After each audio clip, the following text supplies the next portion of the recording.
The Athene Real Talk Podcast explores controversial ideas to stimulate debate and active thinking. These ideas do not always reflect Athene's personal views. Welcome to the Athene Real Talk Podcast. He has been called the best gamer in the world, hands down. World-famous gamer and philanthropist Athene. Gaming for Good, it's called, has raised more than $20 million. Using his notoriety to raise money for charity. On activism, science, culture, and self-development. Proud to have him in the studio today. I would not want to take you on in a video game.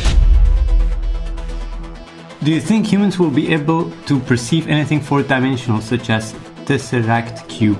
I actually want to say something to you in Flames 93 that is very interesting to use to a little bit massage your brain, but it's just a bit thinking out loud, right? And you basically can think about it a bit more by yourself. Even though this is not so much functional and practical, it's very much like intellectual masturbation. I like to very briefly address these things in a way that makes you think about it a bit.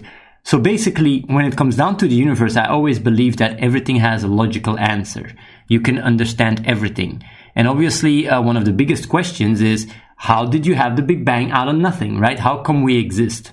And basically, how did you have nothing and then suddenly something? But that discrepancy, that doesn't make sense.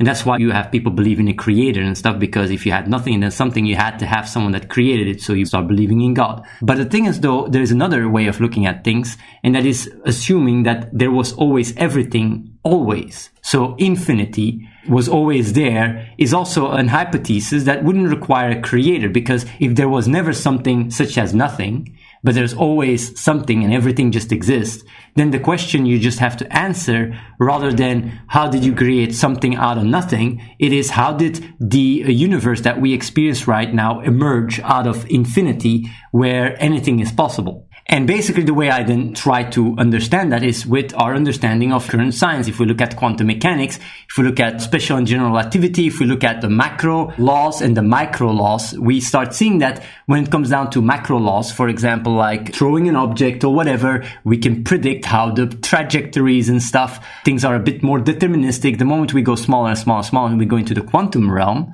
we get the uncertainty principle. We cannot measure position and what is position and momentum at the same time. We have like more probability aspects where quantum particles go back and forward in time. We have the quantum entanglement where it seems that quantum particles are not subject to space and time the way we experience it. And the moment, like when I came up with trying to figure out the universe, I had a lot of many different theories of how things can basically emerge. And I really broke my head on how is it even possible that the double slit experiment works, like that a photon can go through both slits at the same time. And when you measure it, it only goes through one slit at a time. And with the Wheeler delayed choice experiment, even if it goes through both slits and you measure it after it hits the screen, it still went through one slit as if it knew that you would measure it in the future. I just wonder, like, how can this make any sense? I mean, like, I know people sometimes, look at objects moving around and they make sense out of it. But once you go into the quantum realm, all this common sense understanding start breaking down to a point where you just say like, it's weird. I cannot understand it, but that's something I do not accept. I do not accept that I cannot understand everything. And I know you were talking about fourth dimensional, and that's where I'm going to get to, because this is why I came to the idea that everything is just merely information. And if everything is information, and the best way to represent it is just ones and zeros for the sake of this thought experiment, right? If everything is merely information, then basically you can still wonder if there's infinite ones and zeros, how do you still have the reality we experience right now? But the thing is, the beauty about this is that when you just have a premise that you build on that you assume to be true, and let's say the premise is infinite ones and zeros, that is a premise we take, then how would you explain the universe and my existence based on the idea that you have infinite ones and zeros? Well, the beauty of it is that if you have infinite ones and zeros, everything that you have coded, everything that you see on the screen, every single object, everything can be taken place within this infinite ones and zeros. It's just a specific sequence within infinity that this exactly describes. Even the screen or even the video that you're watching right now can all be described within infinity, because if you have infinite ones and zeros, then you have everything. But now the problem arises when you say like, okay, when you have infinite ones and zeros, you can basically find every single object, every single instance, everything. You can find it within the sequence that would explain everything.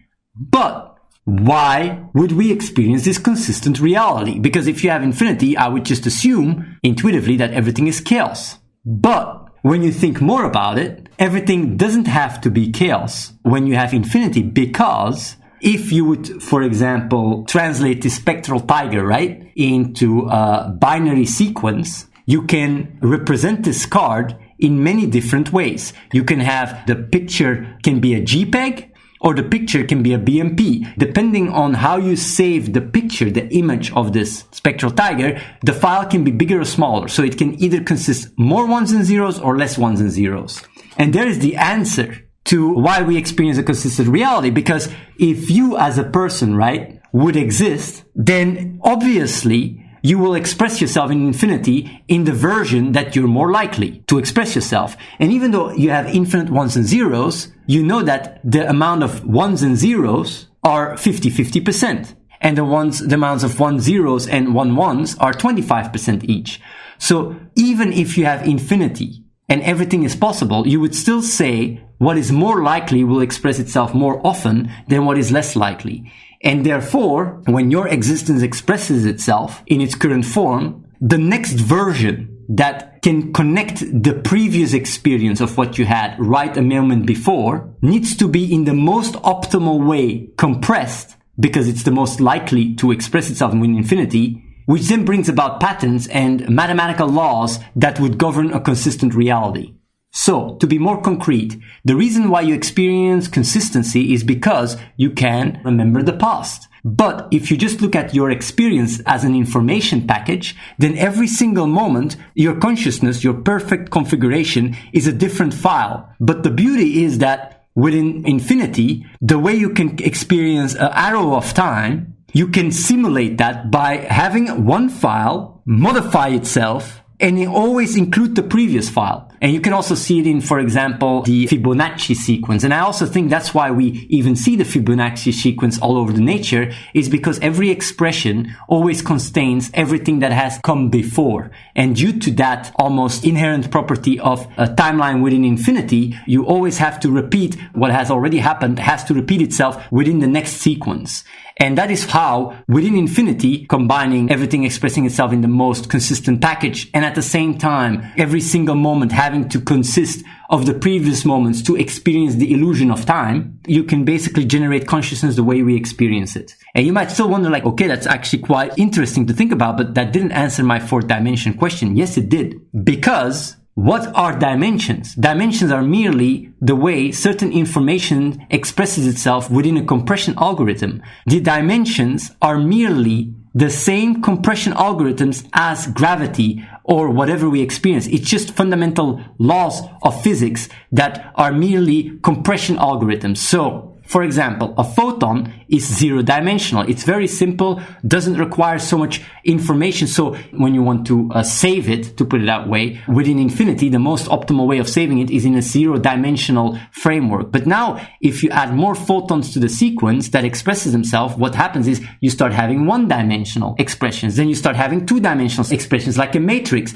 Just like if you want to, organize your information in a file, sometimes it's better when it's very little information to save it in a one-dimensional matrix, but if it becomes more complicated, in a two-dimensional matrix, when it becomes even more complicated, in a three-dimensional matrix, and so on and so on. But the beauty about it is the same applies to awareness. Like if you would have the awareness of an ant is probably more a one-dimensional awareness. It doesn't even understand time. While if you go to a mammal has spatial understanding and experience three dimensions, but it has always connected to the awareness of how the information of the awareness itself is required, is complex in order for it to express itself.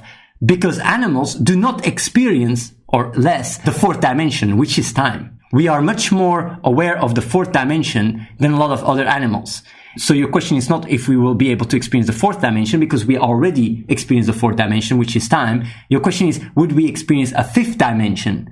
And I do believe so, because if we would look at, 4-dimensional, 3-dimensional, 2-dimensional, 1-dimensional, I can see myself understand a bit better 1-dimensional awareness, 2-dimensional awareness, 3-dimensional awareness. An animal that doesn't have the ability to store information of the past and the future does not experience the fourth dimension. A cell might not even experience, the first dimension. And what I'm just saying is like, just as much as in the physical sense, you have photons and then you have matter and all that stuff, expressing itself in more and more dimensions, you have the same applies to awareness. Like your awareness becomes more and more complex, and as it goes and becomes more and more complex, it's able to express itself and understand more dimensions. And I do think that the fifth dimension, we will understand it the moment we reach singularity. And the fifth dimension will just see more time as an object. That's the beauty. Like when you look at time, since we are subject to the fourth dimension, we see time, we're subject to time. So time is for us as an outsider, a thing that happens time by time, right? But just as much for us, it's a progression, and we are living basically time. For a 2-dimensional being, a 3-dimensional object would also be experienced as time. The third dimension would be experienced as what brings about variability in the expression of a 2-dimensional awareness. And that's the thing. The moment that singularity reaches, then the fourth dimension will be fully understood and be part of us, because speed goes faster and faster and faster, time goes faster and faster, to the point where you have infinite progress in infinite small amount of time, where we just become 5-dimensional. And then the reality that will define our arrow of time will not be the time dimensional, but the fifth dimensional. And what is the fifth dimension? It's all the different realities. Like basically right now, when you experience your own awareness, you are basically trapped in a linear universe. While in a fifth dimensional perspective, our universe is merely an object. From start to finish, there is no such a thing as a timeline. But what defines the time in the fifth dimension is just you have this specific Big Bang, you have that specific Big Bang, you have that. So every single decision you made, every single choice you made will all coexist separately, and expressing the fifth dimensional awareness would merely be you going through every single reality and every single choice you made, which we are part of. I mean, like just as much as every single dimension from 0-dimensional to infinite amount of dimensions is all connected. Just as much as we are connected with the fifth dimension already, and we are merely evolving towards it. And once we reach it, we basically cascade. And it's very hard for me to even say how it would be or how the awareness would be. But that's just, everything what I'm saying here just builds on the idea that everything, you have infinite information. It's just a theory. I don't know if it's true. It's just a nice way of thinking about stuff, but it also would explain why quantum mechanics behaves the way it behaves, because if everything is information, then either something is part of the information. Like let's say you have a file, you're either part of the file that defines what the file is, or you're not part of the file, you're part of infinity. And the file in our regards is everything we experience. So the moment we start really zooming in on things, the reason why things start acting probabilistic on a quantum level is just because it's not part of our file in that moment. And that is what also defines, in my opinion, the barrier between what behaves as quantum, has quantum properties, and what behaves more deterministic. What is part of us behaves more deterministic because it's just what it is. But the moment we start zooming in on the barriers of existence, things start popping in and out of existence, because we literally reach the horizon of our reality where infinity starts. And that's why everything seems to behave randomly. But even within the randomness, you have probabilities and things that are more or less likely. So that's what I would think would explain also the probabilistic nature of reality and the deterministic nature of reality, because things that are part of us behave, differently than things that are not part of us, which then also would explain the reason why that is the case is because our awareness is brought about neurons firing in our brain and such. And I would even go as far as the reason why the light has the speed of light is not because it is universal like that, but it has to do more with the awareness of the neurons firing in our brain. That's why that is the limit of what we can see, because our reality is merely defined by the file, the information package that we are ourselves. So of course, if you go beyond that, you reach the realm of infinity, where even the idea of something deterministic just falls completely apart, because everything exists and doesn't exist at the same time. And our experience of time and the illusion of time is merely the result of a three-dimensional being within a four-dimensional structure where time is experienced through our awareness. But either way, like, these are all theories, like I said. I'm not saying this is the truth. It's just something that I sometimes think about. And the reason why I also bring that up, and why it's also very interesting, and what is also a consequence of that, is that the reference frame defines the probabilities of everything happening. And what I mean with that is, like, when you walk around, the chances you will see a red car is defined by your reference frame. It's not defined by an absolute reference frame. Because if you would be born 1,000 years ago, seeing a red car would be astronomically less likely. So everything that you experience is always defined by the information contained in what you are, because the next file of what is can only experience this illusion of time or awareness or experience within infinity if it's compatible with the previous file. So since we're constant, ever-changing units, right, at any given moment, and our neural capacity is constantly ever changing, the previous version will only be able to be compatible with the next version if you are able to connect the dots within the current file you are, by remembering or memorizing or whatever, seeing the patterns all around us. But the beauty of it is, when you go even a step further, you could even wonder, like, yeah, but if that's what we are, and ever changing, then why am I not me right now and someone else the next moment? But that's the thing. If you look at the world from this perspective, you are everything. Like, every single other person is merely an under configuration of what you are. We're all just the same thing, all one. And this is approaching all these things from a quite scientific angle the moment you assume, built on the assumption, of course, that you have infinite information. That's all you gotta assume, which is something that I came up with by looking and then trying to make sense of quantum mechanics and deterministic nature of more macroscopic objects. That's how I came to an understanding of what we are. So that's what I wanted to say. Don't know if this is interesting at all. It's just some existential stuff that I talk about. I don't know if it's understandable, or what I say is very sounds really very absurd or complicated. It's actually quite interesting when you think about it, because I mean, I really truly believe that everything has an answer. The Big Bang, I'm sorry, does not make sense to me. It doesn't. It doesn't make sense. You have nothing and suddenly you have something. Something must have caused the Big Bang, right? And it also doesn't make sense to me that things go back in time. The freaking double slit experiment does not make sense. And that's why I broke my head. Why 4 dimensions? Why things work the way they work? I always question. I'm going to go even further, right? And this is just a little metaphor. It's a metaphor. Like, when you square a number, right? You always make it positive. -5 becomes 25. 5 becomes 25 too. But why is that?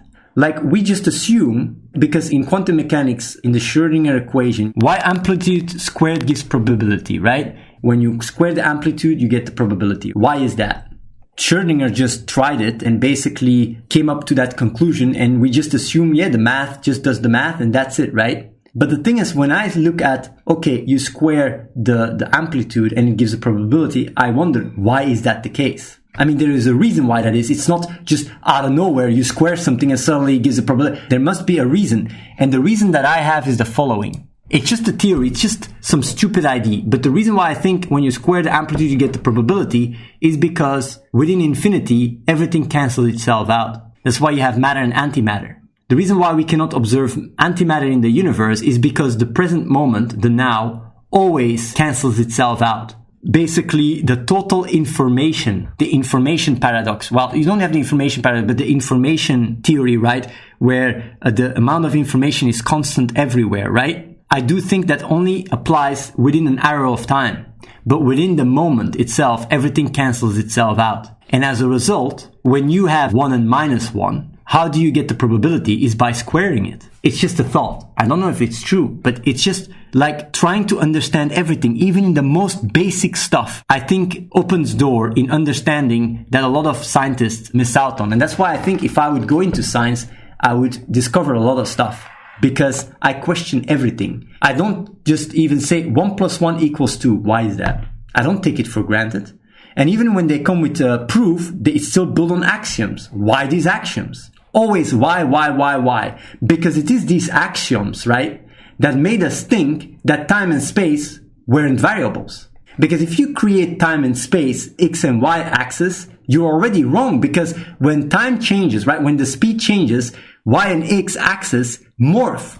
The idea of a three-dimensional space that is absolute is already a flawed way of thinking. When you increase the speed, the geometry and all our understanding of geometry has to be adapted. But it's because we build on axioms and take those for granted that we limit our understanding of what true reality is. And it's the same with math. If we just assume you can add 1 and 1 together, we assume so much other stuff. We assume you can have two entities to begin with.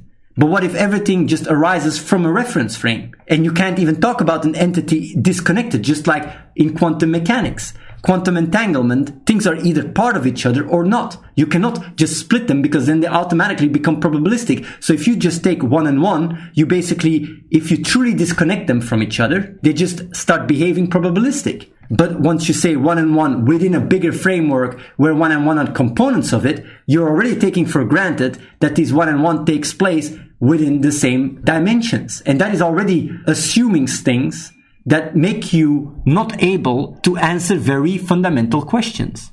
I'm not saying these are facts. This is just stuff I think about when I take a piss and shit when I was 16 years old. I don't think about this stuff anymore.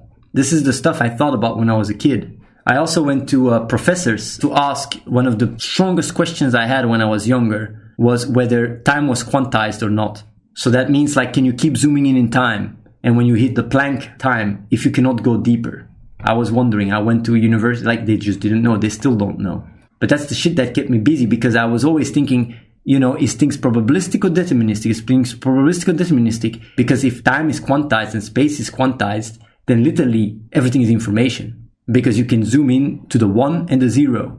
But of course, within our probabilistic nature, the reason why we live in a probabilistic nature is not because relative to infinity, things are probabilistic. Relative to infinity, things are deterministic. Everything just exists. But relative to the reference frame that is limited, like us, me, or whatever, things are probabilistic.